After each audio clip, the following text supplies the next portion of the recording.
fucking Jesus! 9:59, New York City, New York. The South Tower of the World Trade Center, 110 stories tall, collapses to the ground in approximately 10 seconds. 29 minutes later, the North Tower follows suit, also collapsing in approximately 10 seconds. Later that evening, at 5:20, World Trade Center Building 7, 47 stories tall, collapses to the ground in under 7 seconds. The official explanation is that falling debris from the North Tower created a series of fires inside the building. If this is true, it would be the third steel-frame skyscraper in history to completely collapse because of damage and fire. The first two would be the Twin Towers. February 23rd, 1991. One Meridian Plaza, a 38-story skyscraper in Philadelphia, burned for 18 hours across 8 floors. It is later described by officials as the most significant fire of the century. It did not collapse. October 17, 2004. A 56-story skyscraper in Caracas, Venezuela, built in 1976, burned for over 17 hours and spread across 26 floors. It did not collapse. February 13th, 1975. A 3-alarm fire broke out between the 9th and 14th floors of the North Tower. No one died. The building was unoccupied. The fire began in an electrical wiring closet on the 11th floor. There should have been fire stops to prevent it from spreading, but there weren't.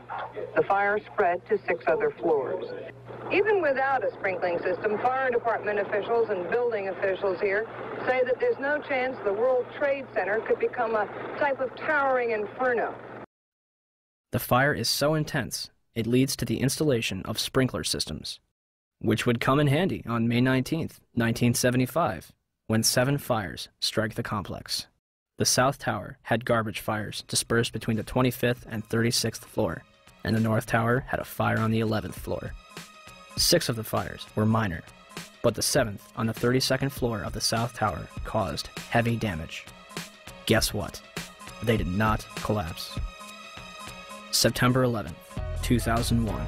2 110-story skyscrapers, completed in 1973, burned for 56 minutes over 8 floors and 103 minutes over 5 floors, respectively, before collapsing completely to the ground.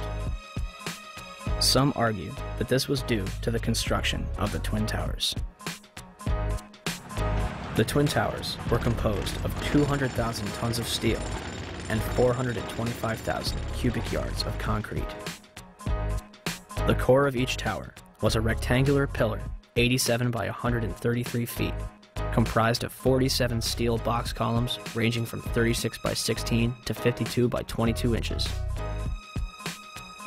The North Tower was completed in 1970, standing at 1,368 feet tall, and the South Tower was completed in 1973, reaching 1,362 feet tall, making them the tallest buildings in the world at the time. They were designed to withstand multiple impacts from a Boeing 707, the largest aircraft at its time. An analysis, released in 1964, claims that the buildings were investigated and found to be safe in an assumed collision with a 707 traveling at 600 miles per hour. Such collision would result in only local damage which could not cause collapse or substantial damage to the building. A 707 has 4 engines instead of 2, and its cruise speed is 607 miles per hour. The Boeing 767s that struck the North and South Tower were traveling at 440 and 540 miles per hour, respectively.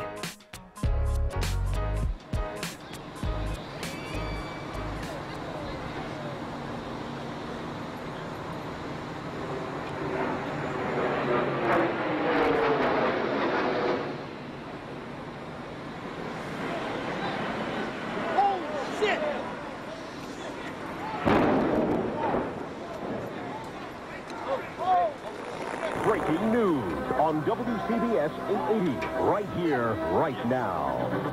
I believe if we can get in touch with him, we have a witness who saw what happened at the World Trade Center. This apparently was a commuter plane that smashed into it with such force that the windows of the Pick-a-Bagel smashed with a big bang. Everybody was very frightened. Did you manage to see what kind of plane it was? I couldn't tell. It was a smaller plane. It looked like a smaller plane, but I couldn't tell.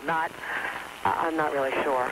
A medium-sized body plane with engines on both sides. Almost like a gray-black color in nature on the plane. I would say it wasn't a huge jet, but it was a plane that sounded like it was a fighter jet overhead. I work right next door at 74 Trinity Place. We heard the first one come in. I didn't know what it was. It sounded like a missile. Oh, my God, Ed, another plane just hit the World Trade Center. Another plane. It was a medium-sized plane. Unbelievable. It would appear, Jim, as if there's more smoke coming from the ground and well, we used to have another, things have fallen to the ground and are burning.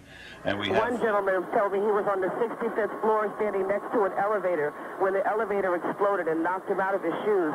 Another woman said that she was working on the 49th floor and she's seen people in the stairwells with burns, broken arms. People are passing out of the stairwells from the heat. She says there's a lot of heat and smoke. It's a horrible scene here. I'm live at Broadway and Fulton. Allison Keyes, WCBS 880 News. All right, thank you, Allison. Basically, there's people running around down the street. All the glass panes that are on the bottom part of the World Trade Center are all blown out. When I first heard it and ran over to the window, it looked like there was fire on the bottom floor. Well, they're ahead there. And all of this, the world... Oh, wait. Oh, my God. Oh, my God, the building fell. Are you there? The building just fell. You said it sounded like the 4th of July. You heard a big explosion before the building fell? I saw it as it was happening, and it sounded as if you had 100 of those little black cat firecrackers and you lit them all off at once. That's what it sounded like. It sounded like the finale of the 4th of July over the East River. Oh, my We just witnessed some kind of secondary follow-up explosion. 10 o'clock Eastern Time this morning, just collapsing on itself. We have no idea what caused this. Almost looks like one of those planned implosions. As if a demolition team set off, when you see the old demolitions of these old buildings, it folded down on itself and it is not there anymore. If you wish to bring anybody who's ever watched a building being demolished on purpose knows that if you're going to do this, you have to get at the under infrastructure of a building and bring it down.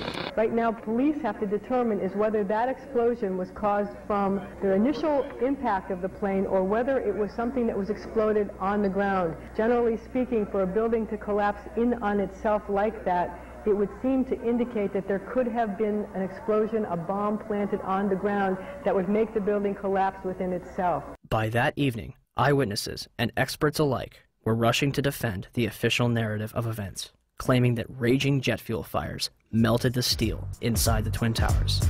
I saw this plane come out of nowhere and just ream right into the side of the Twin Tower, exploding through the other side. And then I witnessed both towers collapse, one first and then the second, mostly due to structural failure because the fire was just too intense. When one of those airplanes crashed into one of the towers, it was the equivalent of a 6-point earthquake. Marlene Davis is the Dean of Architecture at the University of Tennessee. She calls the 110-story tall twin tower tube structures. That means there are no internal columns holding it up. You know, when we saw this yesterday, people said, oh my goodness, there was a bomb on there. There must have been a bomb that collapsed. Must have been a bomb below. Right, that finished the job. Well, it turns out we heard from experts who said that, you know what, the fire on those floors probably 1,500 degrees. Steel can only withstand so much because the steel structure that holds the building up was on the outside, and essentially the building started to melt and it gave way and it toppled. Engineers suspect the temperatures inside the crash areas could have quickly reached well over 1,000 degrees, perhaps approaching 2,000 degrees, beyond the melting point of any steel. They were not designed perhaps to take a direct strike from something the size of a 737 or an Airbus, perhaps fully loaded with fuel. Steel will melt. Physics professor and explosives expert Van Romero. Even if there was no secondary explosives in the building, hitting the having the airplane hit the building where it did, a large amount of weight above the damaged location, that damaged location being further damaged by the fire, that structure could no longer support the weight above it, and the collapse ensues. Numerous individuals, including some of the architects themselves, would claim that plane crashes were never taken into consideration and that the building was doomed to failure. Hyman Brown was the project engineer on the Twin Towers, the man on the ground in charge of making sure the buildings were built right, the way it was designed. Structural steel is fireproof to last between 1 and 2 hours, which it did, and then steel melts. Each tower was built around a central core. That core kept the building up, supporting the tower's so-called dead weight. But when steel melts, according to Brown, like